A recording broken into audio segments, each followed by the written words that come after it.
Welcome back. Main event, second hour on Thursdays. Back to our regular schedule.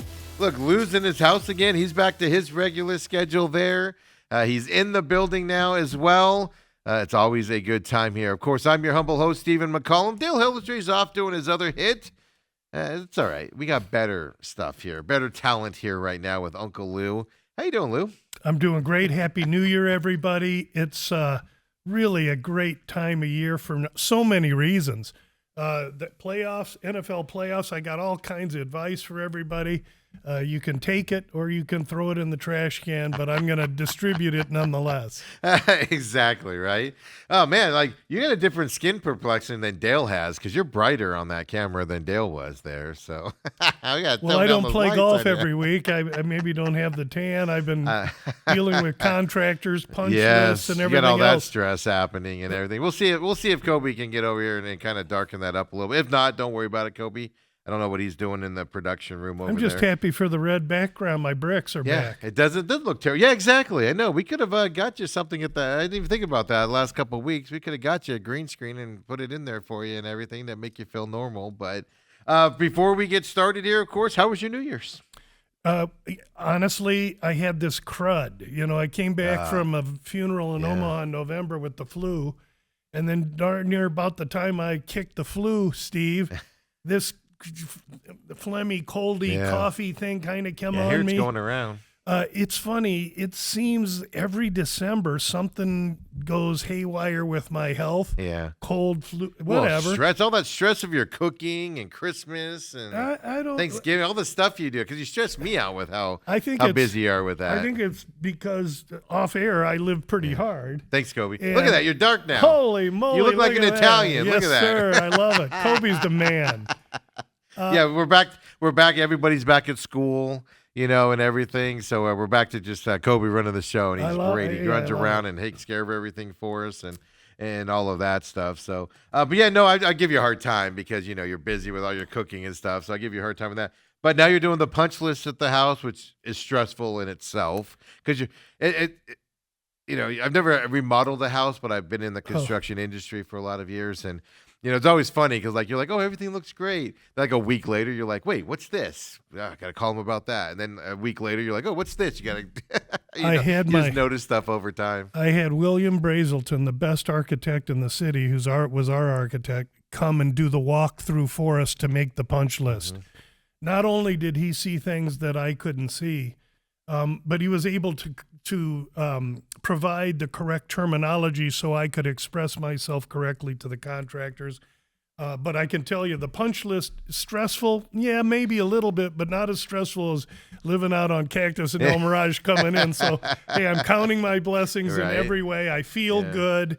We're in the playoffs, and we're ready to rock. Now, I call it your home office, but with your TVs, are you ready for this weekend in the NFL is the big question. Yeah, actually, my wife is such a champ. She was able to set us up so that our internet service was providing us access to both places. So the last couple of weeks, I've actually been doing it from my house, our remotes. Yes. And so technology and everything is fluid. My TVs are good. We got a 100-incher in the and I've been looking at these small TVs for 7 months, and now to be in my gosh, there's just so many things. And sometimes you don't know what you got till it's gone. No, that's the problem. During the holidays, me and my daughter were at Best Buy just walking around and looking at stuff, and we were walked by the TV section, and she goes, "Who the heck needs a 100-inch TV?"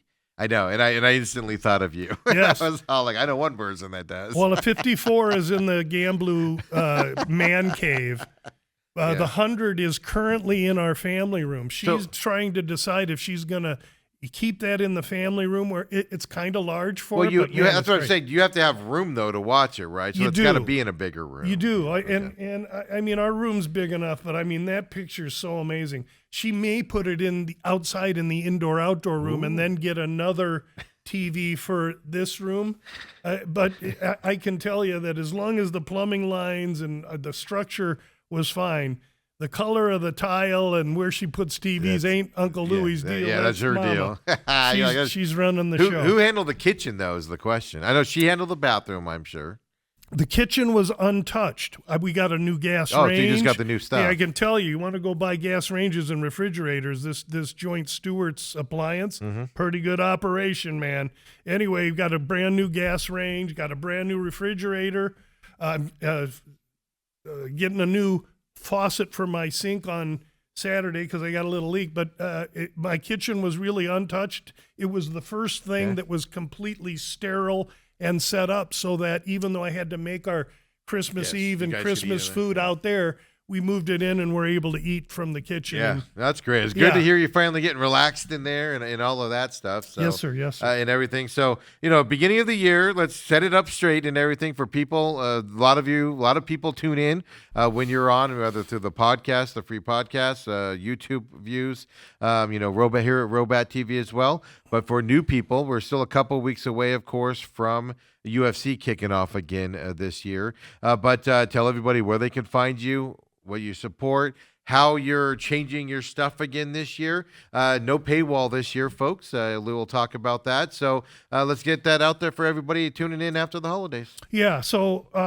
2026, and it's shortly I'll give an update of 2025 results. That'll be on the blog. This week's blog talks about Wild Card Weekend. And the blogs will continue to be up to date and discuss what's coming up in the NFL. The webpage is there. If you want to find out about me, Lou Finicaro, I go by Twitter handle Gamblu, and you can access everything about me on the Gamblu.com webpage. Kobe's scrolling through. You can see how the webpage looks. The top band on the webpage really gives you all the information you need, testimonials, About Business podcasts, NFL consulting. The sports I work are listed there. The most important tab that Steve always really leads me like a horse to water in before we get started here is that San Xavier mission. I'm a huge proponent of the San Xavier mission. Gamblu as an entity supports it regularly. We did it in the past couple years with the help of memberships that we sold for UFC, et cetera. We're not doing that this year, but that doesn't mean that the contributions stop. No, indeed, we'll match all the contributions from last year. This year, anyone interested in the mission can hit the link down below. You can see Kobe's got it flashing there.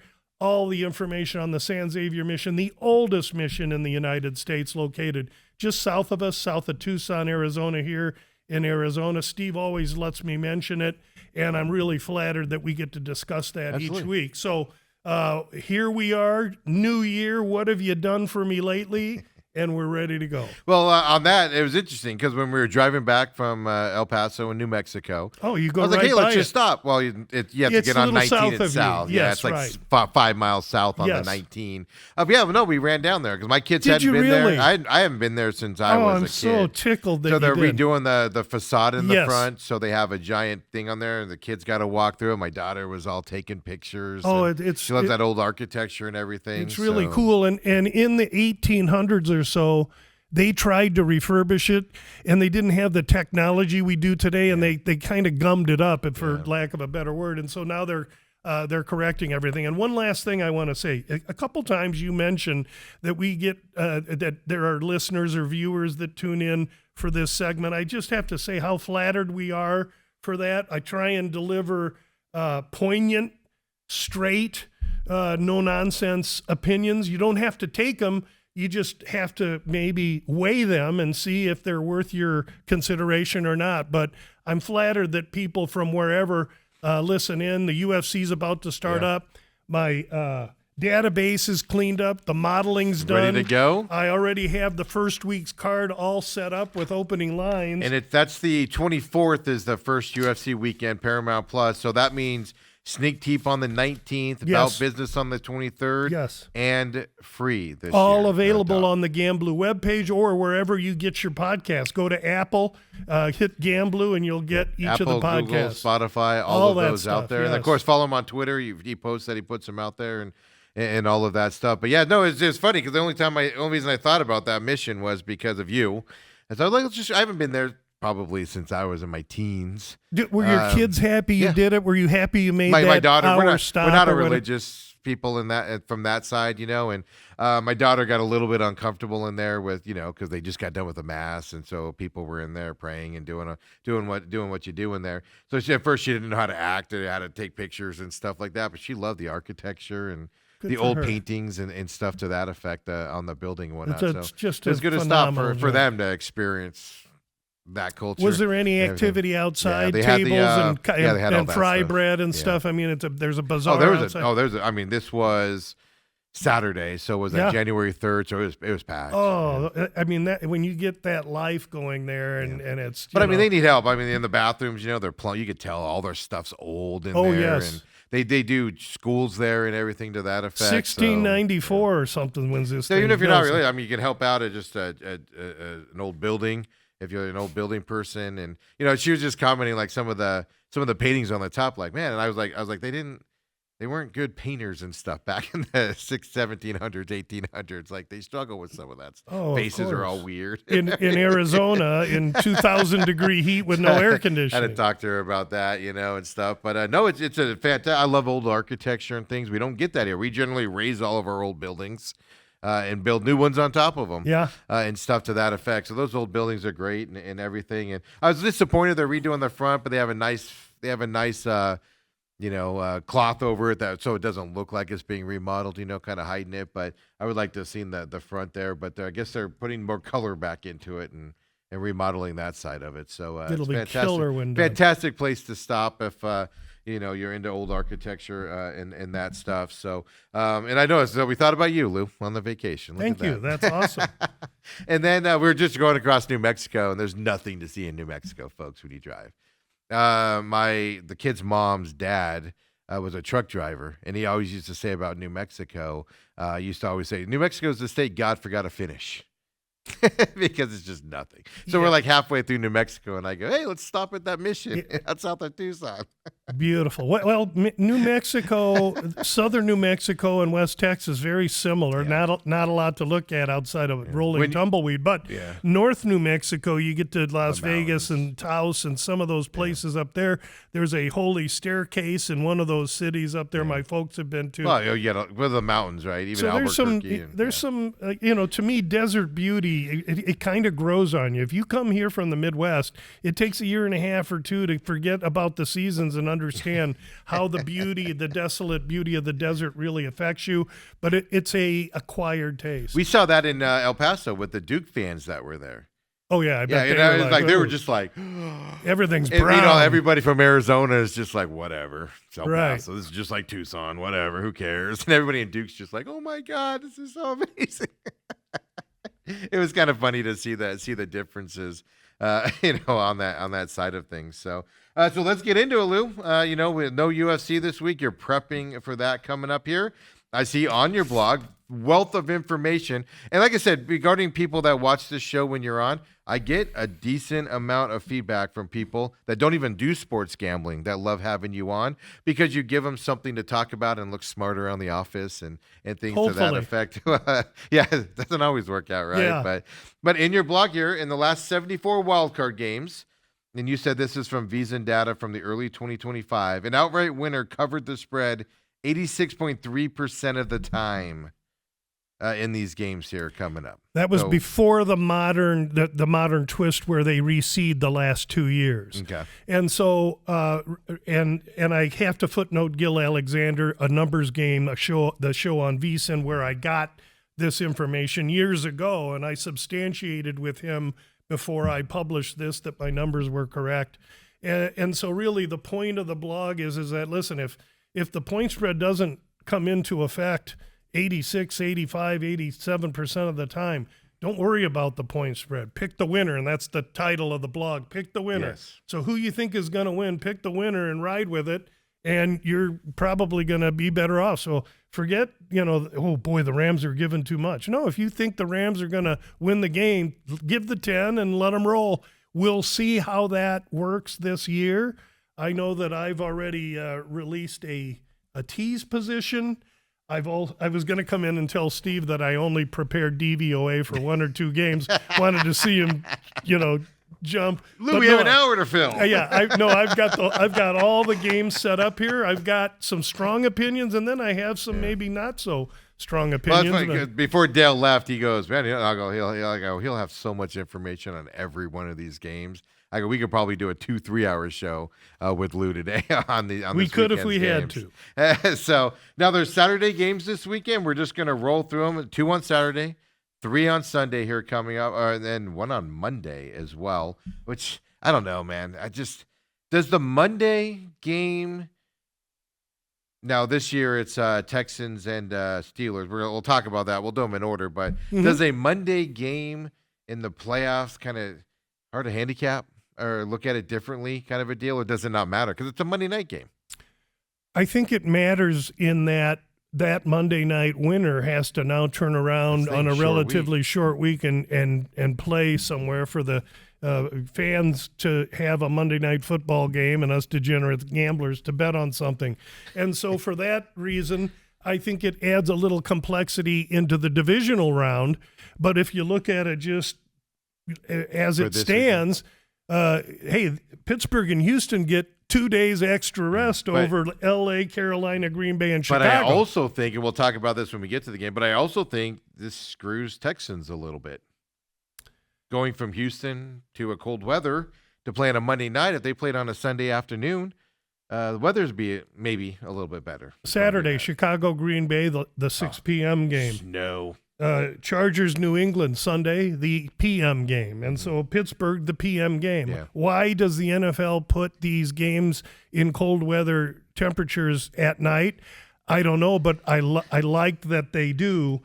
Because in Green Bay and Chicago, again, if 8 days ago you're looking at 10-day weather forecast, you can see you're going to have serious wind in Chicago on that game. I saw yesterday, and they're expecting a crap ton of snow, which I know you don't care about snow. You care about the wind more. Right? And these two teams, they play outside, so it affects them less. But that wind could affect the total, and it hasn't yet. That total opened 46. It's still 46? 45.5, and it's sitting at 45.5. And that, actually, I see a few 45s now. That's not surprising to me because only a few people are on these totals now. Come Saturday, I bet you we see that thing move when people start to realize and Twitter starts to put out, hey, it's windy in Green Bay. That'll create some overreaction, I think. Yeah, I think I saw it from someplace else, and then I think I did see one of the big places, might have been a gambling site, to be honest with you, say that snow's expected this weekend for that game. So you're starting to see it kind of what great TV leak out there. Cold playoff Chicago, Green Bay, divisional hatred. And we're watching it from our houses in Phoenix, Arizona. I wasn't going to say that because not a lot of people have. I mean, it's 55 degrees and kind of rainy here today, and it's cold. And how dare we say that when there's people in Boston watching us and it's it's a freezer. Yeah, we do have a bunch of people watching us in Illinois, so we apologize for talking about that weather. Robert does say at TME Sports Show, he says, hopefully Gamblu doesn't do what Big Steve does and put one of your TVs in the hallway.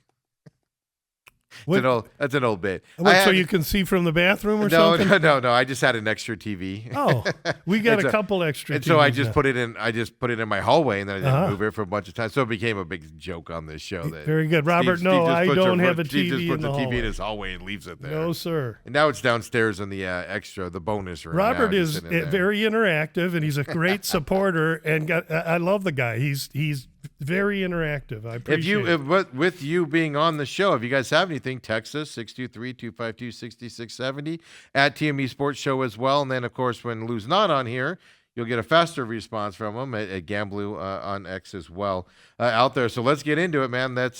I'm excited for this weekend's games, to be honest with you, around the NFL. I thought the schedule lines up pretty well. Rams-Panthers, though, is the first game on Saturday, 2:30 p.m. our time here in Phoenix. Kickoff going into this game. Rams, last I checked, were big favorites, 10.5 right now as well. I don't. FanDuel's got 10.5. That's DraftKings has 10.5. Circa's got 10. That tells you they're getting a little touch of Carolina money. I raise an eyebrow at that. Based on my DVOA, the Rams have their defense has regressed a touch in the last few weeks. I will say that. That said, they're the number 1 offense DVOA. They're the number 3 defense. And except for special teams where Carolina has the 20th ranked and the Rams 26th, so that's a little consideration. I just don't know how Carolina can compete in this game. The Rams just completely dominate every category. Plus 12 in the turnover ratio, and Carolina dead flat. 26th ranked Carolina offense. How are they going to score on that Ram defense?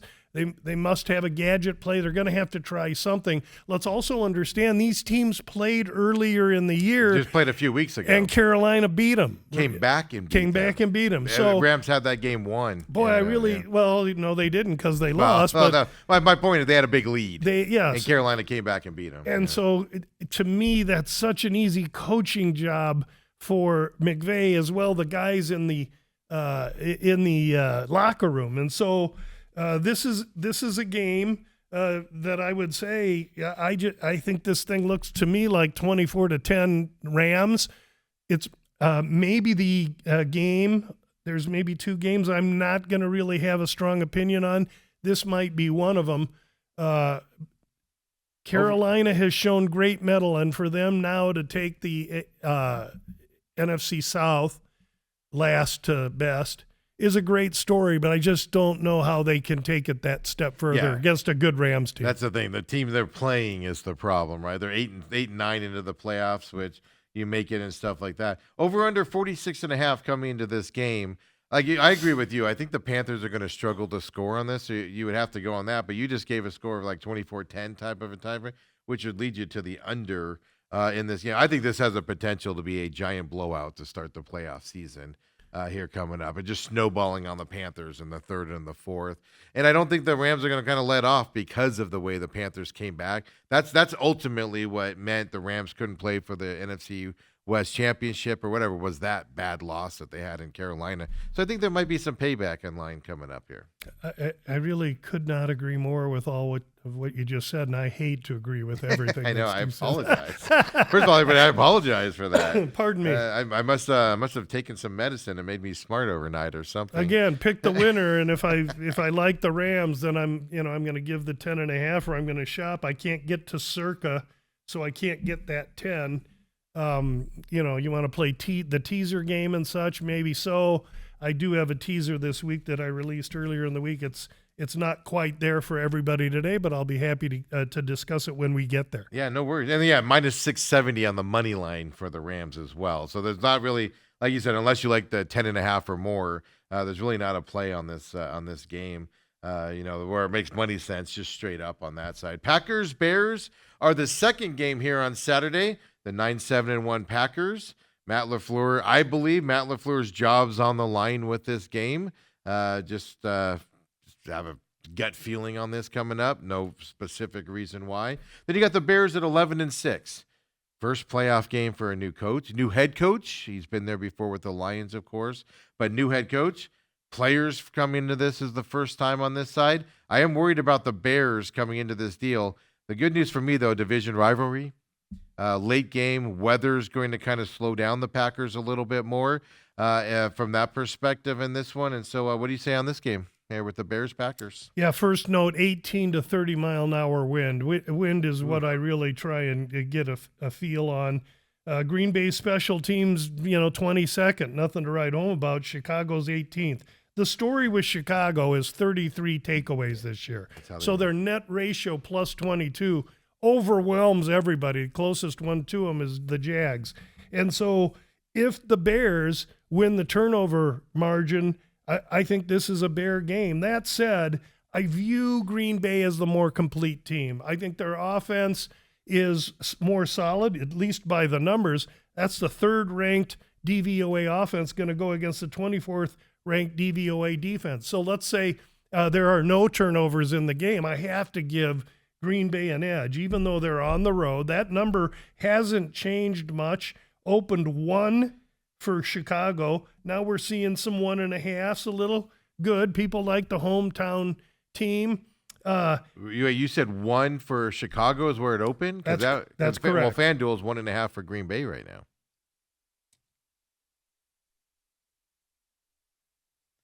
That line opened 1 Chicago, and everywhere has Green Bay 1 or 1.5. I tend to agree with the move. That's 2.5 points. I tend to agree with that movement. What I also find interesting is the total at 45.5 hasn't moved much, so we're still a little ahead of the weather situation. That said, I haven't used that under because I'm a little wary that I haven't seen wise guys move that number a little bit early. So I'm watching. The fact that there's some population on Green Bay is concerning, but at this time of year, I'm not worried where the masses are or aren't. It's time to pick winners. I've been trying to just isolate these kinds of games for 2 weeks and get ready for them. Does the public play earlier in the week for the playoffs? So it's the same thing. They won't get into it until Saturday morning. All the public cares about tonight is Miami and Mississippi. Yeah. And so they'll hit these 2 games and then roll into Saturday is how that works. And so that's why the 45 not moving is a little concerning to me. All that being said, I've just not given Chicago as much credit as they've earned this year. It could be my blind spot. I think Green Bay is the more complete team. 3rd ranked offense, 17th ranked defense.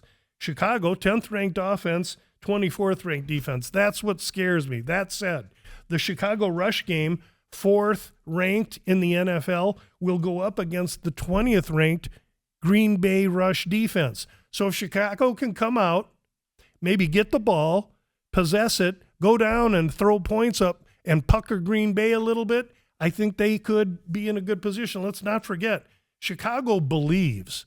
They've won all these games this year late in the 4th quarter and late in games. And so there's a little bit of that with the turnovers, and that's what scares me about this game a little bit. This is maybe one of the games I have the least strong opinion on. Really? Yes. I lean to Green Bay here. Yeah, I know you focus on the win, but both of these teams can run the football and power some stuff. And if they do, I think they eat that clock and the thing looks ugly. That's what I'm worried about. It's just an ugly win here coming up. That 45 under, I think it'll just be under just because of the weather side of it going into it. But I agree with you. Green Bay, you're stronger on Green Bay than I am. There's just something missing with them this year. Now they got Trey Diggs there now to kind of help out that defense. Well, I don't know how well he's going to play this weekend and things to that effect. But this is one of those games where you look at it and you're just like, I don't know, toss a coin kind of a deal. And I think Vegas. See, I'm surprised it went from a favorite of 1 point to the Bears to 1.5 on the Packers, though, on the road. I will say Aaron Schatz, who is the proprietor of DVOA, he's been on the VSIN network earlier in the week. He has mentioned that Chicago's possibly as weak a team to make the playoffs via DVOA as he's ever recorded. Mm-hmm. And I find some merit in that. I could have a blind spot on them, but I do agree with you though that the Bears win because of turnovers, and if they don't get turnovers, I think it's an uphill battle for them. I do agree. Yeah. You kind of pointed that out earlier this year, and I do kind of fault them on that. Yeah, but they need 2 or 3 turnovers. 2 turnovers for the Bears and none for Green Bay, and all bets are off. It's gonna be a fun one. Those are the Saturday games here coming up. And like I said, watching that with the snow falling from Arizona is going to be fun. Yes, and so when we talked about Rams in Carolina, I failed to disclose my teaser, and I said that I wasn't that high on the game, and I must have fudged because the teaser that I gave this week at VSIN, it was released as soon as these numbers were out Monday morning, or as soon as Monday morning came around. So I took the Rams at that point. They were 10. This is a 3-team, 10-point teaser. You got to pay $1. You got to pay $12 to win $10. Okay. Some shops you might have to pay $13 to win 10. Fine. If you're going to give me 10 points on an NFL game to manipulate it, I think I can have some fun, even though I have to hit all 3 legs. And what's perfect about the wild card is I can stage the levels, meaning one game Saturday, one game Sunday, another game Sunday night or Monday. And so first game is Rams pick. So at the time, the number was 10. So give me the Rams just to win that game as leg one of the 3-team 10-point teaser. And as we get into these other games, I'll disclose the second and third leg. So now you would get them at half of a point. Now you'd be given a half a point. Same thing. You got to just win the game. Yeah, Rams ain't going there to tie. There is no ties. That's what I was gonna say. If they're winning, you're gonna win that bet at 0.5. Yes, right? sir. Regardless as we go. So that leads us into the Sunday games as well. I think we got a doozy of one here coming up Sunday morning at 11 a.m. And that's Bills going down to Jacksonville. There for them, 12-5 Bills, 13-4 Jaguars. Same kind of a situation. New head coach down there with Liam Cohen going into this game. A lot of the Jags players, first times in the playoffs, Trevor Lawrence and those guys getting back into the playoffs. And then you got the Bills, that same problem I got. I've talked a lot this week about Sean McDermott, where he's been with that team for 9 years. It hasn't gotten over that hump at all. The pressure's on him without Kansas City and the teams he struggled with in the playoffs before being in these playoffs here. But I am worried about the Bills coming to this game, Lou. Tell me about your thoughts. This might be the best position, I think, of the playoffs. If you look at the coaching advantage, it's surely McDermott. If you look at the frustration level, it's McDermott. Hey, they've been there before, and they've come up short. Hey, what was that? 12, 15, 18 seconds in Kansas City, and Mahomes beat them? Yeah. Hey, there's no Mahomes this year. There's no Lamar this year. There's no excuses for Buffalo. I got the coaching advantage solidly on Buffalo. I have a quarterback advantage that I believe is solidly placed with Buffalo. You have a team that is not at home. They're not the hunted. In fact, they're the hunting. And, no one's given them any love, most except for the square joints, FanDuel and DraftKings. Buffalo's still 1.5, but all the other places in Vegas and such, that game's a pick because they've seen some Jacksonville action. There's a lot of Jacksonville talk out in the marketplace, but that's a team that's young with a rookie head coach. Yeah, they're at home, but I love this position for Buffalo. I really do. I think the Buffalo team is going to have to figure out a way to get that lead because the Jacksonville offense, I don't know, is going to really be able to take advantage of the weakness of the underbelly of that soft Buffalo rush defense because the Jags only run the ball with the 20th best DVOA in football. Sure, their defense is good, but you got Josh Allen over here. Turnover ratio favors the Jags. And again, in any one of these games, whoever wins the turnover ratio is probably going to win the game. If I could somehow bottle an elixir and take a drink before the games to know who was going to have the turnover advantage, man, I'd be hitting a lot higher percentages than I hit this year. But at the end of the day, I think this is manicured perfectly for Buffalo. And I look for Buffalo to be a real threat in the AFC, let alone this week. Really? You're high on Buffalo. No one else is. It's everybody. And remember Socrates. You want to be wrong, follow the masses. You watch. If you like Buffalo, sit back. Because I think even at FanDuel and DraftKings, at DraftKings and FanDuel, you're going to get closer to 0 when that games. Don't go giving that 1.5 just yet. Oh, so wait on that. Well, let me ask you this. Right now on FanDuel, at least it's plus 1.5 for Jaguars. It's minus 120. Doesn't that tell you it's closer to going to 2 than it is going to? Holy moly, Steve! No more coaching you on that. I know, right? I don't know. What does that mean? That means that maybe smaller bettors and more recreational bettors that use those websites are looking at Buffalo. And should that affect me? It might in week 10 of the NFL season because I don't want to go that way. But I'm looking to pick a winner. And I love the me against the world that Buffalo has. I love teams that can't get it done. I love when they say Sam Darnold, he always chokes in the playoffs. Those competitors don't curl up and go home. If they would and did, they would have been gone home by now. No, they're going to try and kick the door in and fulfill their dream, and that's what every Buffalo player is trying to do, especially now no Lamar and no Patrick Mahomes. Yeah, and the pressure's on Buffalo. I don't see pressure on Buffalo. I see pressure on a rookie coach and a rookie team at home. And let's not remember, Jacksonville's last playoff game at home, at half they were down, 31-0. Yeah, they came back and won. But if they get down 10-0, 14-7 or something against this Buffalo team, I think it's going to be difficult. I also think with the young coach, with this team not playoff savvy like Buffalo is, I think playing at home actually might hurt them. Do you have any thoughts on that at all? You're going to have the pressure of the crowd on you to perform well, to beat the Bills at home, and things to that effect. Does that go into your thinking at all? It does, and I use it in hockey all the time. Aunt Schruzzle wants tickets to the game, and yes, and you got people coming in. You got to find a hotel room for them, and there's distractions when you're at home. I don't think that's going to weigh heavily on him because that coach is no dummy. He's going to try and sequester them and prepare them accordingly. But you can't get rid of the white noise that's around. You go to the grocery store, hey, Trevor, good luck on this and that. The town's going nuts for them being in the playoffs and winning that division and stuff. So they're literally in that. And sometimes I think it's better to get away from that if you're a young team going into someplace else. And the population is so doubtful on Buffalo. That's what I love. Yeah. In that locker room, they're not doubtful, but everyone outside of it is. You're absolutely right on that. Let's take our break here, and then we come on back. We still have 49ers-Eagles as the second game on Sunday. Chargers-Patriots on Sunday night, and then Monday night, Texans-Steelers as well. Let's come on back, folks. The main event with Uncle Lou.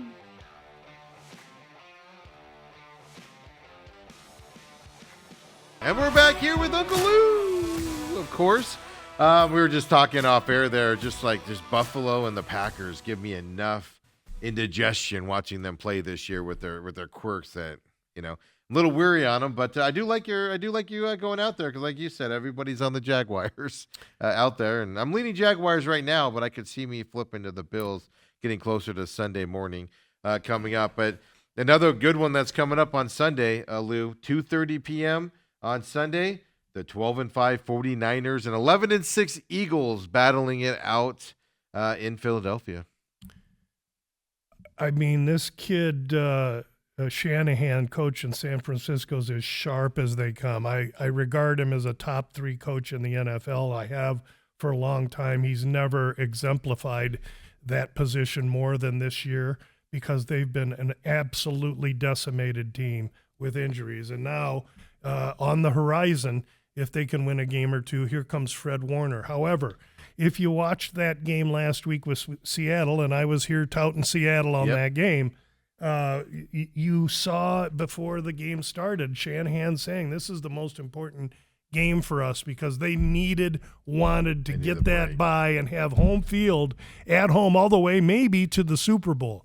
And they used all their resources in a physical, beautiful playoff-style game. And now they got to regroup, pack up, and go to Philly in some weather. Yeah. I think it's a really, really tough ask.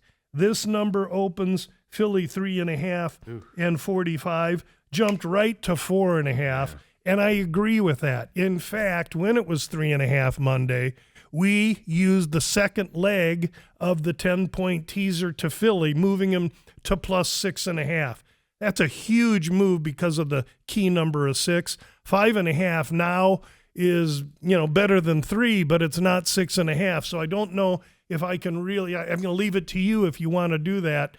It doesn't hurt to subscribe to VSIN where these releases come out, and I'm not necessarily plugging them, but what I'm saying is that number's different now that Philly's gone to 4.5, and I still think that San Francisco's got a coaching advantage. I think the quarterback advantage is none. I think it's even. I like Purdy. Fred Warner coming back. He's not coming for the Philly game. So when I look now at DVOA, I see the second-ranked San Francisco offense. That could get on track. But Philly's D is their strength, 6th-ranked D. That could be a little bit of a stalemate.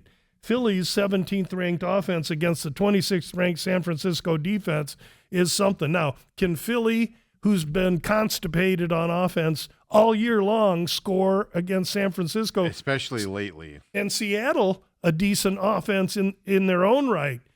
played 13 points. Yeah. So San Francisco and Salah's got scheme, but they're on the road after what they went through last week. I think it's a tough ask. If I'm looking at this game, this is absolutely a pass because I don't think I can take San Fran and the points based on the pick the winner theory. But boy, I hate giving 3.5, 4.5 points when I'm holding Philly because I just don't know that Philly's shown me all that all year long. That they can do it. Well, so you're, if I'm hearing you properly here, because I was going to ask you about this because I agree with you. I think last week's loss, I know, this is scary. Last week's loss to the Seahawks, I think it's a monumental task for Shanahan and his coaching staff to get this team to not think they failed last week going into this game. Like, oh, man, we could have had a bye. Now, like you said, we got to go to Philadelphia where there is – I saw snow. I don't know about when.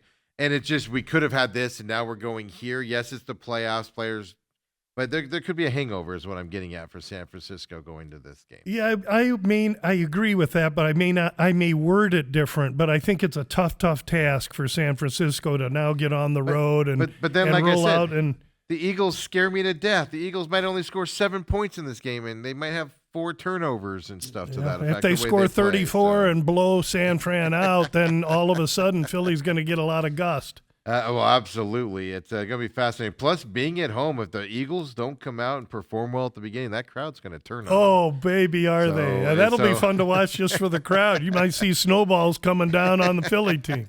Well, you might see Sirianni just fighting the crowd members at halftime. San Francisco, 24th ranked rush defense. I would say if you're a fantasy guy, use Barkley. If you want to play props on players, I rarely do. I would go over on some Barkley stuff because I think this is going to be a Shaquan Barkley game. That type of a game, perfect for that game. It's just funny, these matchups on paper. You're like, oh, this is going to be great, and then as you delve into it, right? You got Chargers-Patriots in this game. Kind of the same situation. You have Vrabel, who's a successful head coach, but doesn't have a lot of coaching in the playoffs underneath his belt. You got Jim Harbaugh, who's just wins everywhere he goes, tough as nails team coming into it. You got a young quarterback with the Patriots, and a younger team with the Patriots as well. I don't know, with Vrabel on there, I'm less worried about their playoff performance than I am like the Jaguars being the first time in there with their head coach and stuff to that effect into this. But tell me in this game here, Chargers going to the cold of New England this weekend against the Patriots. Yeah, New England 3.5, 45.5. That's ticked up to 46.5. Interestingly, because I look for the strength of the Chargers, surely to be their defense, and New England's offense. The strength is not the run game; they can't run up the stairs, but they've been passing. And Drake May likes the long ball. Well, what does Harbaugh do? He plays zone defense. He's going to make it so difficult on them to try and complete long passes. He's going to make them matriculate the ball down the field. Thank you, Mr. Hank Stram. I like the Chargers in this game. I think that New England is there for a reason. They won the games on their schedule. I just don't know if they're as complete a team. And quite honestly, their 21st ranked rush defense, that's not going to cut it against a Charger team whose weakness is the offensive line. They're all dinged up. So I think that lack of ability to expose the Chargers where they're weak is going to favor the Chargers. And now I'm going to get the Chargers at 3.5 points with a good defensive team. I'll call the coaching a push, but I'll call the quarterback for Herbert. And so I think I like this might be a straight play for me. Chargers just taking 3.5, and I don't see a lot of movement again on the side. And we're not going to see huge movements on these games in the playoffs anymore. These guys, these bookmakers, are going to set the line and hold to them because they don't want to get middled or outdone. So that's where they're looking to make money or not lose a ton of money. That's right. And years ago we talk about the Dallas-Pittsburgh game where they went from 4.5 to 6.5. Game ends 5, and they lose both ways. That's what they're trying to protect themselves here. And this is a game where I think the Chargers are built to be able to go up into that weather, and it's going to be cold, just not a ton of wind. I think there's a good story for the Chargers here. Yeah, the Chargers to me they're built tough. They're built in that Jim Harbaugh. So the cold isn't going to scare them. They're not that soft, warm weather team. They can go in there and do it. The other thing on the Patriots that's an interesting side note that us fans pay attention to, Patriots only beat one team this year with a winning record.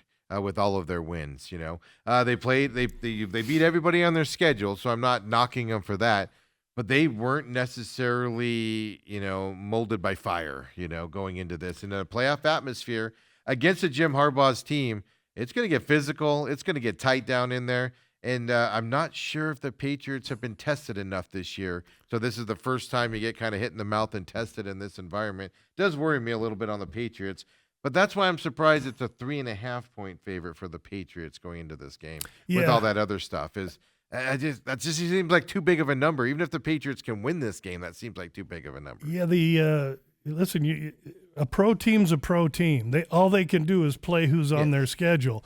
Beginning of the year, nobody was giving the Patriots any kind of run, even though their season total was 8.5. Everybody's like, how are they getting to 8? Well, they totally exceeded that. I wouldn't count out Vrabel. I think they have the future quarterback there. Is Stephon Diggs, a guy that I think's a cancer to a team after a couple years. This is his second year or first year there, so he's showing some leadership. But now they got the legal problems. I know, but that with Diggs and then that other player. Now they have legal problems they're dealing with. Well, I'm just saying, I want to give the Patriots their due. I just think this is a tough matchup for them, and I think the weather enhances the Chargers' opportunity. I think it helps the Chargers out because then you know what's coming. Just a hard-nosed, physical slugfest. Especially with an umbrella defense that's not going to let Drake May throw deep on them. Perfect. So that's the Sunday night game, 6 p.m. You said no wind there. It's just going to be cold? No, there'll be some wind there. I mean, again, that whole Northeast, Philly's going to have a little wind, Chicago. Yeah. And there'll be some wind. But when it's 10, 12, 14, it isn't as concerning. When it's 15, 18, gusts to 30, now I take note. That's why I was asking, because the Patriots live and die by throwing the ball downfield. So if those balls get a little wobbly with the wind patterns and something to that effect, exactly, obviously it's going to affect it even more on that. And then we go to Monday night. And like I said, I'm not a big fan of Monday Night Football in the playoffs. It works out this week, I guess, because you get a couple extra days. But I'm also not a fan of the Houston Texans going to the Steelers this weekend either. However, the Texans defense is an amazing defense to watch. So in the Steelers offense, they get DK back this week, Lou. So how does that change the game as all going into this Monday night game? Well, what I have here is I got low total written in my notes.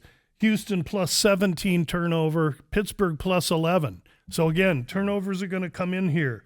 Will the 16th ranked Pittsburgh offense be able to do anything against that Houston defense? What Pittsburgh can do and what they're devoted to doing lately is running the ball with the 6th best offensive rushing attack, but they're going against the 2nd ranked rush defense in Houston. And then now you look at Houston, Pittsburgh's defense, which was porous, shoddy, and embarrassing for 8-10 games of the regular season, has completely come around. Tomlin's done an amazing job with this defense, in my opinion. They now have the 8th best rushing defense. And so what is Houston going to do to try and score points? I think they're going to really, really struggle. 29th ranked rushing offense. They really can't rush the ball. 15th ranked pass offense against the 11th ranked Pittsburgh defense. This is old-time, cold-weather, slobber-knocker, low-scoring football. And, oh, by the way, the third leg of our 3-team 10-point teaser took 39 to 49.5, and we went under. So, in review, Rams pick, Eagles plus 6.5, Pittsburgh, Houston under 49.5. That's the 3-team 10-point teaser that I used on Monday. It's out there for everybody to watch.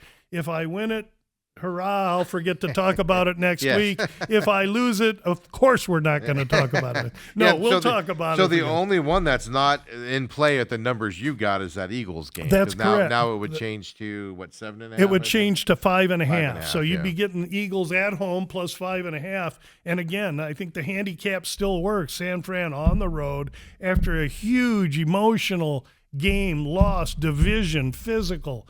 I think Philly moves on. And then in terms of this Monday night game, well, I have a feeling the Steelers are going to have a hard time scoring, like you said. In this could be like a 7-6 type ball game going into here, which means it'll be a 42-40 type ball without game. question. Now, though, I will say the Steelers get the bad egg back. Their receiver Metcalf.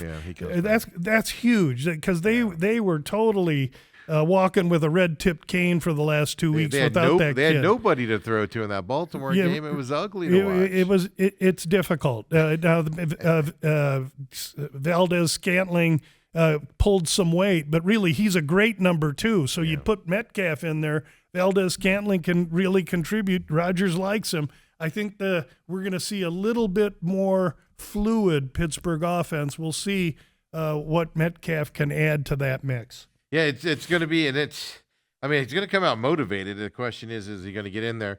Plus, I see something different in Aaron Rodgers here these last few weeks. Like, he knows his career's about to wrap up. It's like that last gasp of somebody that knows his career's almost over, and he wants to go out in the best way. Now, I wouldn't be shocked if he does some things here to get this win, especially late here against the Texans if it's a close game going into this. But that Texans defense, I think is the best thing. I think I might be shocked if he retires. I think he likes it in Pittsburgh. He's already floating that out there. Yeah.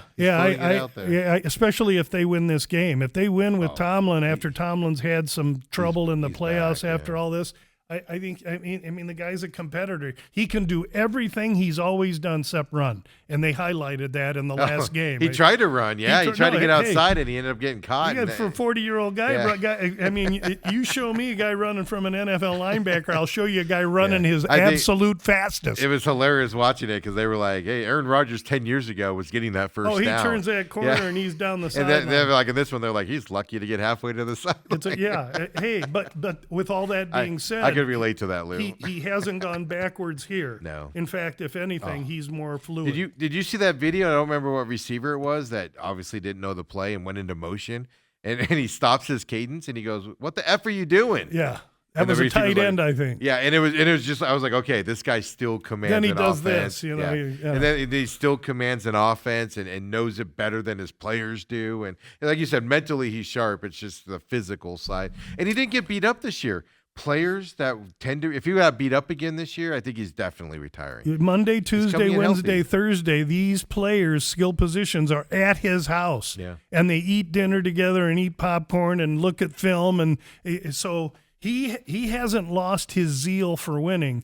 He wants to win. I think he's got all the capabilities of winning. We'll have to see how it goes. That's why I'm kind of interested in seeing that side. Now, my question on this is looking ahead a little bit as we wrap up here with Uncle Lou this week. Denver, Seattle have the buys going into this. Yep.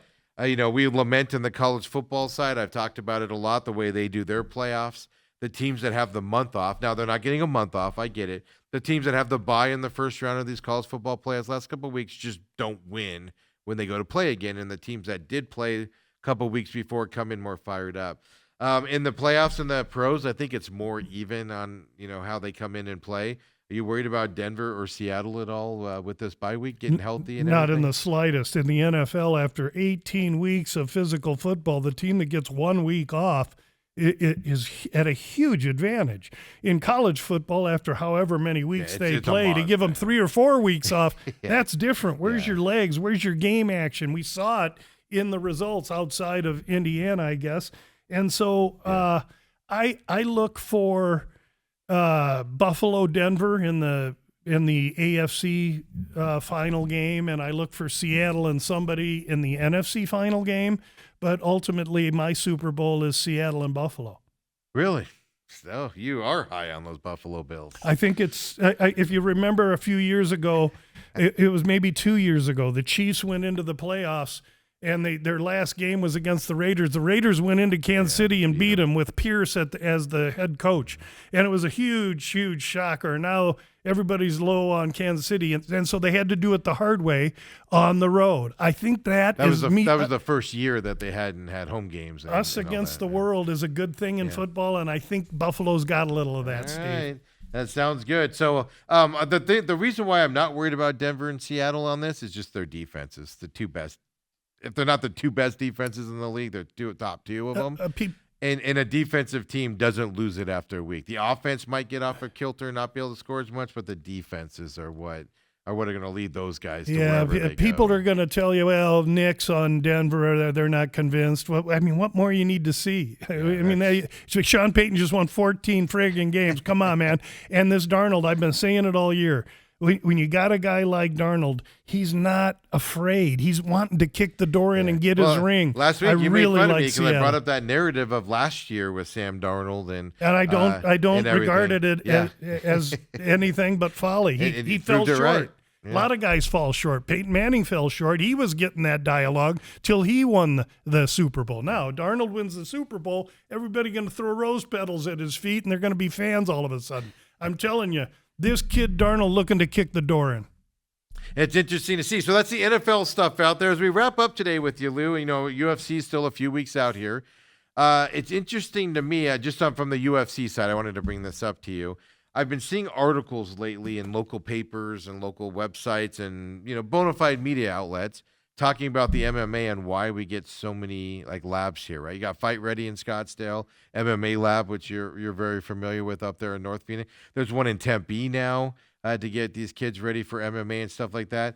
You follow this and everything. I mean, you're seeing an explosion of gyms forming here for MMA and stuff to that effect, people wanting to move here in terms of fighters to come up on that side and everything. Are you seeing that growth? You're intimate with the UFC. I've been reading articles about it lately.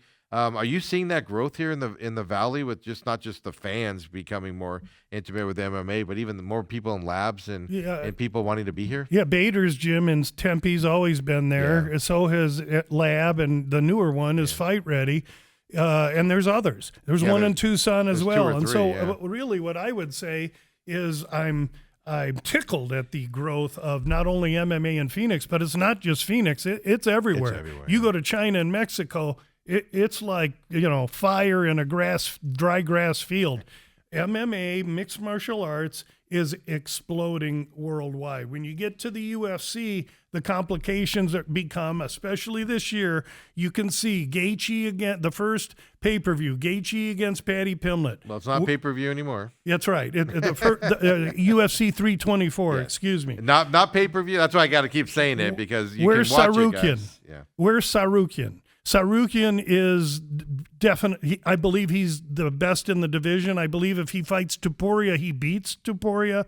But the UFC don't want leg huggers. They don't want to see you wrestle. The Umar Nurmagomedovs, those guys are going to start to get discriminated against in the judging and the way that the UFC puts matchmaking together. They want to kill it with Paramount, and they want guys in there slugging and winging.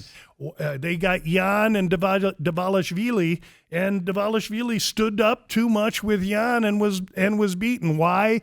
Because he knows he can't just get on top and hold him down. So as I approach UFC betting this year, I'm going to surely be aware of not only the matchmakers and who they put together, but who they may want to move on. I'll leave it at that. And it's just disappointing to hear. It's not because it sounds like you're saying they're fixing it. They're not, but they are. That makes sense. That's not what I said. No, but that's what I'm saying. It sounds like you're saying. Well, I'm trying to talk out of both sides of my mouth. I know. That's why I'm trying to explain it like both sides of your mouth. But in this fight, right, Sean O'Malley, who's a local fighter, you thought he would maybe hang it up after his last fight. It's going to be in this first fight here coming up against Song Yadong. They're coming up. That's good. On that card, that's going to be a great fight. What's that? I would tell you, O'Malley's a decent price. He's gone up a little bit since the start. Yeah. Well, that's what I was just going to ask you. This fight, he's gone down. O'Malley opened 300. Now he's -1. Now he's -190. The money's going on the China. Yeah, I'd China sit guy. back and wait because this fight's got a mismatch in it. And Yadong stronger. Yeah. Can Yadong wrestle better than O'Malley? Maybe. O'Malley's wrestling and jiu-jitsu is very underrated. Nobody's seen it, but he works on it. But at the end of the day, this fight's going to be determined by the feet, and Yadong don't have them, and O'Malley does. Yeah, that's one thing O'Malley's known for is that. But yeah, just looking at this card, this is an amazing first fight coming up. Big like you said, probably because it's Paramount. They want a big number when it comes to Paramount. They want everybody to. If you're watching any of those football games, all you're seeing, especially on CBS, all you're seeing is UFC and Paramount. So you're going to see a UFC card on Saturday night, and you're going to go right to the NFC, AFC championships on Sunday. Wow, what a great weekend that'll be. So, yeah, that's what I was going to ask you. How do you get ready for a fight? Now, I'm not going to say that the fighters, we'll wrap up with this, but I'm not saying the fighters aren't preparing, and things to that effect. But, so it's not like it's the first fight of the year. They're going to come out, whatever, and, lose, because they're just preparing the way they do and things to that effect. But there might be more theatrics with this being on Paramount for the first time, and more, I'm going to say distractions, but, when they come out, they have to stand around longer between it and stuff to that effect. Do you worry about any of that stuff during your handicaps? If anything, I worry that that on this first card, the fighters are now aware that what the UFC wants. They want slugging, action, blood, and violence. And who do they put in the first fight? Gaethje. Well, Patty's going to try and wrestle Gaethje up because that's his advantage. The issue is that Gaethje, kid out of Stafford, Arizona here, is a pretty damn good wrestler. He's been working on it. He's ready. If he can keep this fight standing, he's looking to upset Patty and fight for the title. And I believe he's been not assured, but I think he's encouraged that if he gets by Patty, he can get the next title shot. The opening thing on UFC, if you pull up UFC.com right now, the baddie is back. Relive Paddy Pimblett's meteoric rise of the first title opportunity on and January Paddy 24th. hasn't earned the position. No, it's been disappointing. But he's got people that follow him. He's from England. He's very big. And he talks. He's got the accent, and so there's going to be more eyeballs on that fight than if Sarukian was involved with one of the two. I get it, and that's why the UFC made it that way. I'm going to take. I'm an old dude. And I remember the back days of boxing when boxing started to change a little bit. That's exactly what's happening here. And I've seen it one time before. I'd like to think I'll be well prepared for it. Yeah, okay. Interesting take there. I mean, this card's just going to be fantastic. Even on the women's side, Rose is back out there fighting in this fight. Huge underdog. Amanda Nunes. Really, is she? Huge. Now, really? Nunez is fighting Harrison and Nunez is a dog. It's going to be a great it'll be great. You got Derek Lewis coming back. He's just a big he's a dog. Dude. Yeah, he's a big, mean guy. Yeah. In that heavyweight bout against Cortez Acosta, who we've seen here as well. See, Lou, I recognize. I pulled up this fight card last night getting ready for In a couple of years, we've taken Steve in a couple of years from a guy that knew a little that UFC fighters fought, didn't really watch it. Now we got a little bit of a fan. I'm excited because this is the ironic thing, Dana. I'm just going to give Dana some information as we go off air. This is what I would have bought. Yeah, now you don't have to. Now I'm just paying whatever it is, $10.99 or whatever the heck Paramount and unfortunately, the guys in Canada don't get Paramount. They still got to pay for paper. Oh, do they? That's terrible. It's a shame. Lou, appreciate you coming in this Thursday. Back on our regular schedule. Go get your stuff done, and we'll see you next Thursday. Of course, getting closer to the UFC. We'll have divisional round there of the NFL to talk about as well, and get an idea of who performs in the playoffs and who doesn't here this weekend. Looking forward to it. For everybody else, we'll be back tomorrow, 8 o'clock as well. McCollum on Business comes up at 11, folks. Come and join me there as well. We'll see y'all later, everybody. Have a good one.